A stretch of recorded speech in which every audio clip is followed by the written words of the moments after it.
It's very rare that I buy new games when they come out, so it's as much of a shock to me as it is to you that this week's Brawny's Great Playthrough video is yet another brand new game. Yes, I know it's not completely brand new because it came out a few weeks back, but I've been playing it and enjoying it. And I know that a couple of videos ago I did another brand new game, but rest assured this will be the last one for a little while. Partly because I like playing older games, and I've certainly got enough of them, and partly due to the same set of situations that caused me to start this blog 5 or so years ago, which is that I'm short on gaming cash at the moment due to real life priorities obviously taking precedence. But that's fine, I've got 600 odd games in a cupboard over there. I'm quite happy to crack on through those. So for those of you who enjoy me talking about new games, please do enjoy this video. For those of you who wish I'd get back to reviewing retro, terrible or weird games, don't worry, those are coming soon. So, Sonic Mania? Did I like it? Of course I bloody did. You all knew that before you'd even clicked on the thumbnail for this video. What you want to know is how much I like it, and what it does right, and whether it does anything wrong. Well, the answers are a lot, a little, and some things. Oh, you wanted more detail than that? Okay, let's begin. For those of you who don't know, Sonic is a blue hedgehog who runs fast and defeats an egg-shaped doctor, although I don't know what he's a doctor of, for reasons that are usually non-specific. If this sounds stupid, then don't worry. It is, but the plot is not usually a selling point of a Sonic game. In fact, it is a well-known Sonic equation that the more plot you have, the worse the game is, which is why we're all so worried about Sonic Forces. Eggman's forces have chewed through our defenses at Green Hill. Eggman's army has everyone terrified. Here goes, partner!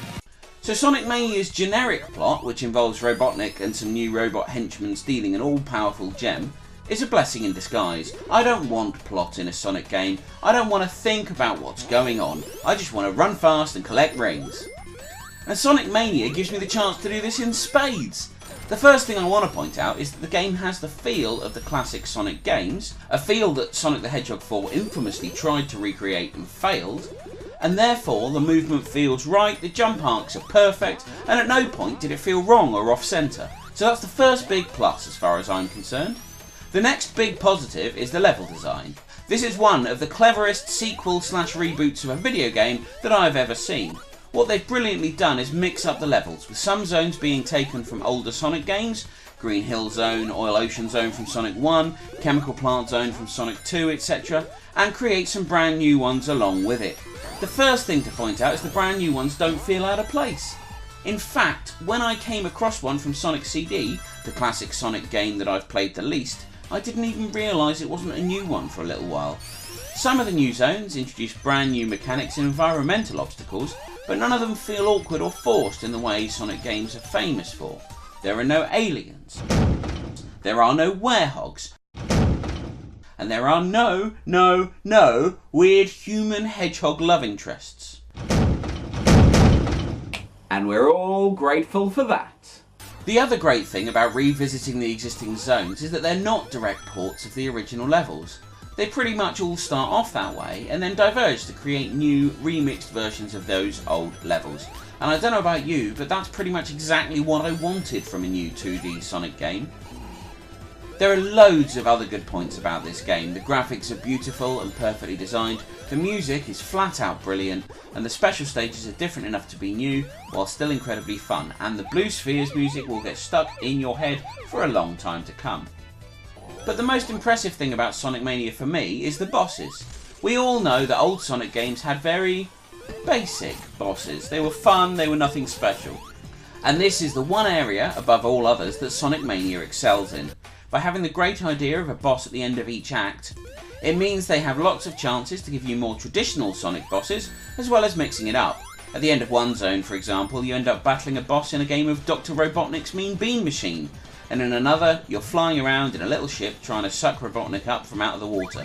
And this variation really brings a fun new element to the game. Don't get me wrong, I don't love all the new bosses, but I like that very few of them are the same, so even if you didn't like one, another different one will be along in a minute. So, after spending the last few minutes expressing my delight and excitement about this game, what didn't I like? Well, there's not much, but there are a couple of things. And when I say a couple of things, I really mean one thing. And considering I play retro games so much, it's going to sound like the lamest issue ever. I kept dying. That's not my biggest problem. I appreciate that the game has a good level of difficulty, and not many of those deaths were unfair. Certainly nothing as frustrating as Wing Fortress Zone in Sonic 2, where the game would occasionally not let you grab the handles you needed to progress, and you just fall to your death. My issue is with how lives and continues are used. If you die in a Sonic game, you go back to the last checkpoint. That's fine, that's how it's always worked, I'm a big fan of that. However, in Sonic Mania, if you die and get a game over, you have to go back to the start of the zone. Not the act, the zone. And unless I'm remembering incorrectly, even if you used to continue in the old Sonic games, it only took you back to the start of the act.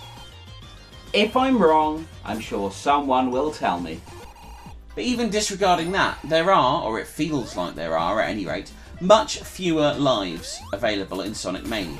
And this, combined with the long levels, which I really love, means if you die towards the end of an Act 2, or even, God forbid, on the boss fight itself, and you get a game over, you're starting again all the way from the start of the Act 1.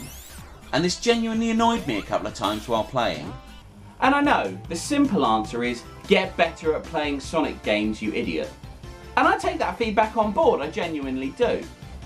But still, this was a genuine annoyance for me.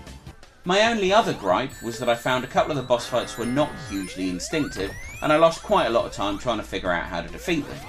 But these are minor gripes and in no way should stop you going out and buying Sonic Mania. I have it on Switch and it's getting a huge amount of playtime from me. Basically, if you enjoy 2D platformers, particularly Sonic ones, then buy it. There's certainly no reason not to. Thanks very much for watching my video, I hope you enjoyed it. I've linked a couple of other videos on the screen here, so click on those, have a watch. If you do enjoy this video, please share it around, give it a like, maybe even subscribe because there's more content coming in the future. Thanks very much!